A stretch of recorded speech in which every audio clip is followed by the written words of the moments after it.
उनके पश्चात एक तीसरा स्वर्गदूत ऊंची आवाज से यह कहता हुआ आया, यदि कोई उस पशु और उसकी मूर्ति की पूजा करे और अपने माथे या हाथ पर उसकी छाप लगवाए, तो वह भी परमेश्वर के प्रकोप की वह मदिरा जो उसके क्रोध के कटोरे में भरपूर उड़ेली गई है पिएगा, और पवित्र स्वर्गदूतों और मेमने की उपस्थिति में उसे आग और गंधक की घोर यातना सहनी पड़ेगी।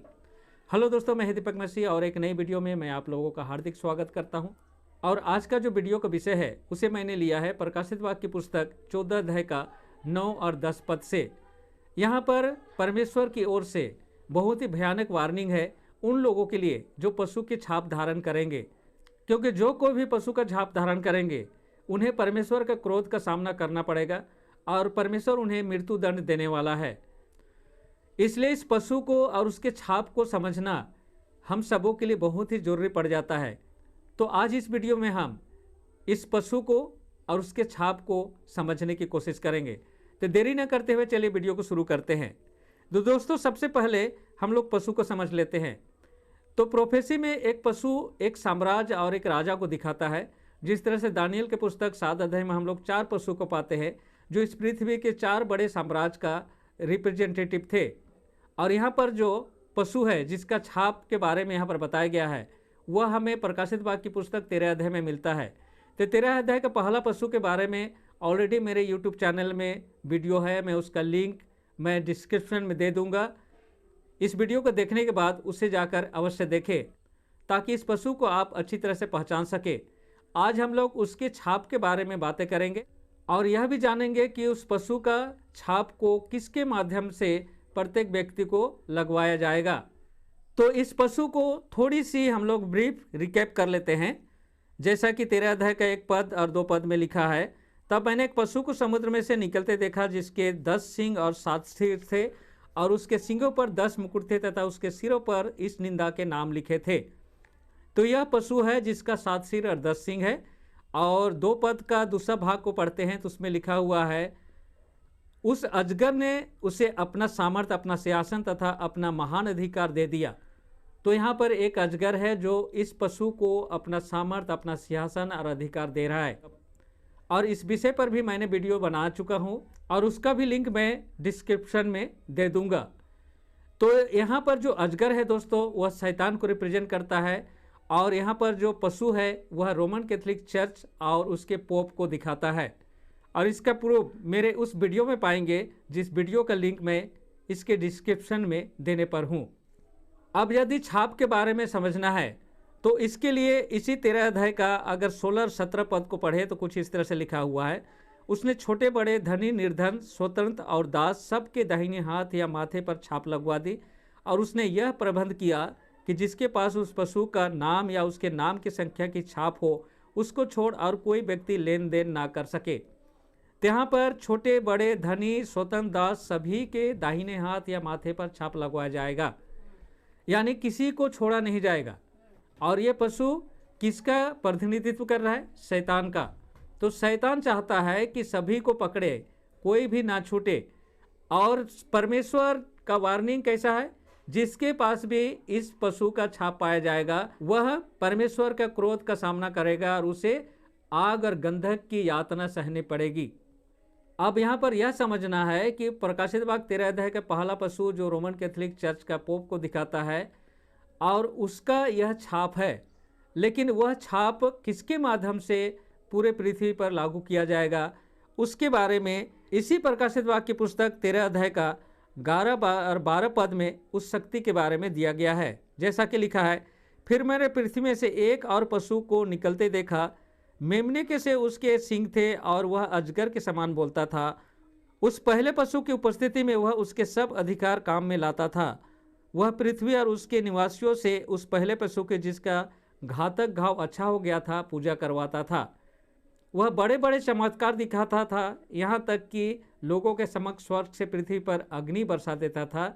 इन चमत्कारों के द्वारा जिन्हें उस पशु के समक्ष दिखाने की शक्ति उसे प्राप्त थी, वह पृथ्वी के निवासियों को धोखा देता और उनसे कहता कि उस पशु की मूर्ति स्थापित करो जिस पर तलवार का घाव लगा था, जो पुनः जीवित हो गया है। उससे पशु की मूर्ति में प्राण डालने का अधिकार दिया गया, जिससे पशु की वह मूर्ति बोलने लगे और जितने उस पशु की मूर्ति की पूजा ना करें उन्हें मरवा डाले। अब ये दूसरी शक्ति है। पहली शक्ति के बारे में मैंने बता दिया कि वह रोमन कैथोलिक चर्च और उसके पोप है और उसका पावर है, और उसका जो अथॉरिटी और साइन को जो व्यवहार करने वाला दूसरा शक्ति है, जो 11 पद से हम लोगों ने देखा, जो मेमने की तरह दिखाई देने वाला एक पशु है। और प्रोफेसी में एक पशु एक राजा को दिखाता है या एक साम्राज्य को, एक कंट्री को दिखाता है। तो मेमना रिप्रेजेंट करता है यीशु को और उसके लोगों को। इसका मतलब है ये क्रिश्चियन लोगों को दिखाता है।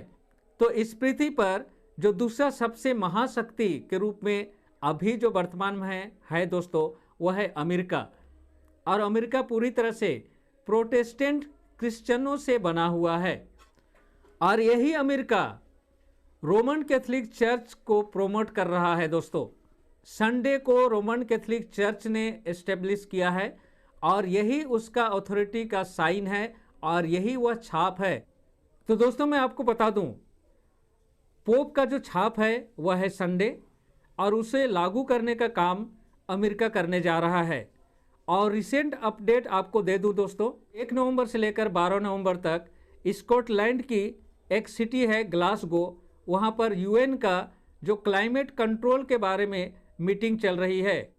और इसी यूएन की मीटिंग में पोप अपना प्रस्ताव जमा करने के लिए 4 अक्टूबर को वेटिकन सिटी में मीटिंग करता है। और उस मीटिंग में 70 कंट्री के प्रतिनिधि उस प्रस्ताव में साइन करते हैं। और उसके दूसरे दिन 5 अक्टूबर शुक्रवार को अमेरिका का वर्तमान प्रेसिडेंट बाइडेन पोप से मिलता है और दोनों में 1 घंटे की बातचीत चलती है। तो दोस्तों यहाँ पर पोप का जो प्रस्ताव है उसके अनुसार सप्ताह का 1 दिन ग्रीन सब्बत के रूप में पूरा वर्ल्ड में पालन किया जाए। और वह ग्रीन सब्बत कौन सा दिन होगा? संडे के दिन होगा।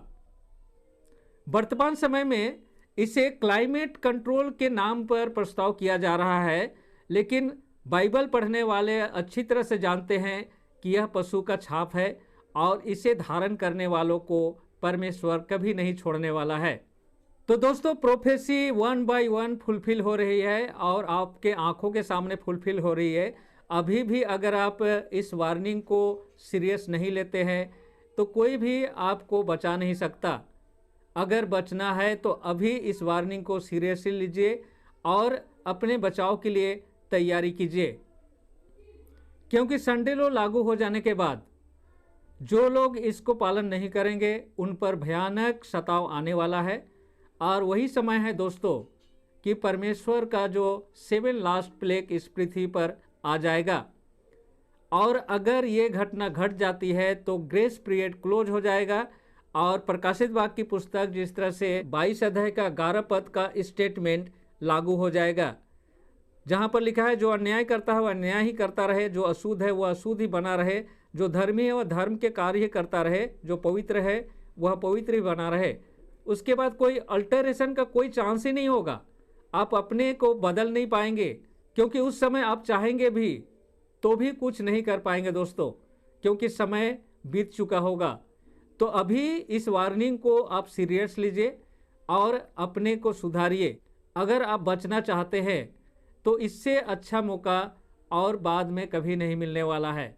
तो मैं विश्वास करता हूँ मेरा यह छोटा सा प्रयास आपको इस विषय को समझने में ज़रूर मदद किया होगा।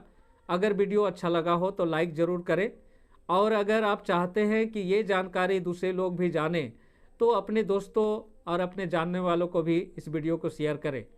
तो आज के वीडियो में यहीं पर समाप्त करता हूँ। मिलता हूँ अगले वीडियो में। तब तक परमेश्वर के आशीषों का आनंद उठाइए। परमेश्वर आप लोगों के साथ हो। धन्यवाद।